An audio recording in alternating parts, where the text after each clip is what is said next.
Bangladesh stands today.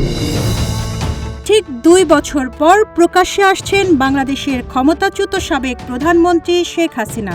আগামী 5 August ভারতের নয়াদিল্লিতে foreign correspondents club of south Asia FCC আয়োজিত এক ভার্চুয়াল সংবাদ সম্মেলনে বক্তব্য দেবেন তিনি। এই আয়োজনে ভারত সরকারের পক্ষ থেকে কোনো বাধা দেওয়া হয়নি বলে দাবি করছে নয়াদিল্লি ভিত্তিক FCC।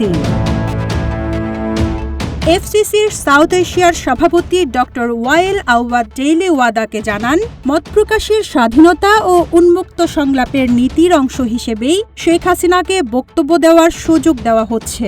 তার দাবি, এ আয়োজনে ভারত সরকারের পক্ষ থেকে কোনো আপত্তি বা বাধা দেওয়া হয়নি।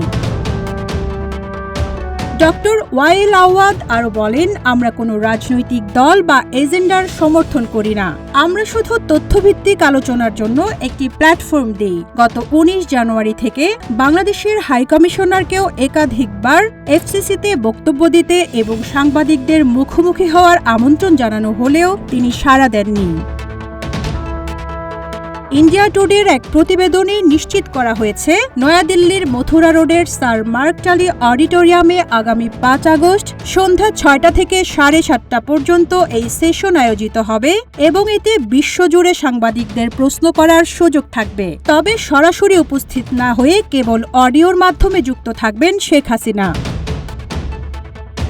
শেখ হাসিনা ছাড়াও এই প্যানেলে সজীব ওয়াজেদ জয়, সাবেক শিক্ষামন্ত্রী মহিবুল হাসান চৌধুরী নওফেল, সাবেক ক্রিকেটার ও সংসদ সদস্য সাকিব আল হাসান, সাবেক কূটনীতিক আমিনুল হক পলাশ, বাংলাদেশ হিউম্যান রাইটস ওয়াচের মহাসচিব মোহাম্মদ আলী সিদ্দিক, বিশ্লেষক আবু ওবায়দা আরিন এবং শাহ মোহাম্মদ বখতিয়ার অংশগ্রহণ করবেন। Rizwana Rinti, news desk, Ittefaq.